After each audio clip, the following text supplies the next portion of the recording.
fiziki qüsurlu şagirdlərin şəxslərlə fiziki tərbiyə, yəni hansı ki, bərpası mümkün olan elementlərlə və s. o qüsurlardan qaldırılması mümkündür. Bu fiziki tərbiyənin bir formasıdır, xüsusi qruplarda fiziki tərbiyə. Məktəbdən kənar fiziki tərbiyə baxdıq. Dedi ki, dərsdən sonra məşğələlər, əlavə idman yarışları, idman tədbirləri və s. məktəbdən kənar fiziki tərbiyə aid oldu. Və məktəb daxili. Məktəb daxili bizim əsas dərsimizin əsas hissəsi, əsas mövqeyi buradan ibarət. Dedi ki, 4 hissə, giriş hissə. Giriş hissə açıqlama verdik. Bəlkə sual cavab eləyək müəllimlər. Baxaq ki, ötən mövzudan yaddan çıxan heç nə yoxdur ki. Kim sinəsini qabağa verər? Kim deyər, mən başlayıram?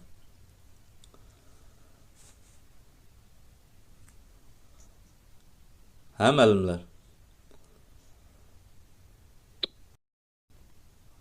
Burada çətin bir şey yok. İlk dəfə olduğu üçün məndə ilk dəfə olduğu üçün qoşuluram. Yəni biraz dinləmə mövqeyi alacağam. Daha öncəki materiallarda oxuya bilməmişəm. Ona görə Hacıbaba müəllim deyir ki, çətin heç nə yoxdur. Sadədir, asandır. Elə Hacıbaba müəllim? Məncə. Əla, əla.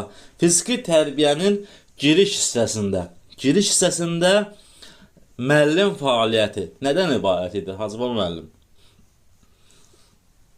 Müəllim fəaliyyəti giriş hissədə nəzər dərsin mövzunu Bəli.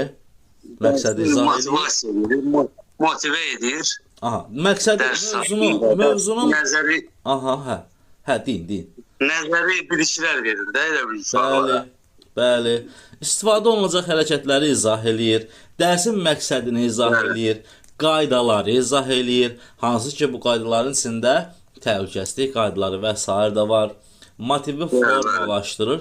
Bəli, bu müəllim fəaliyyəti. Bəs şagird fəaliyyətinə aid eləyək. Deyək, şagird nə edəcək?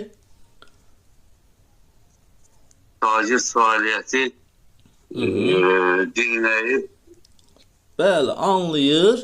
Deyək ki, nə izah eləmişik də, məsələn, ünvanım deyək, hərəkətlərin və yaxud da ki, oyunların istifadə qaydasını anlayır və dərsdə fəaliyyətini planlaşdırır. Ki, mən nə edəcəyəm? Keçən dəfə dedik, bu planlaşdırmanı müəllim planlaşdırması ilə səhv salmırıq. Müəllim dərsdə fəaliyyətini planlaşdırmır. Müəllim dərsdən öncə planlaşdırır. Bəli, dərsdə fəaliyyətini planlaşdırır, şagird fəaliyyətidir. Əla, hazırlayıcı hissədə necə olacaq?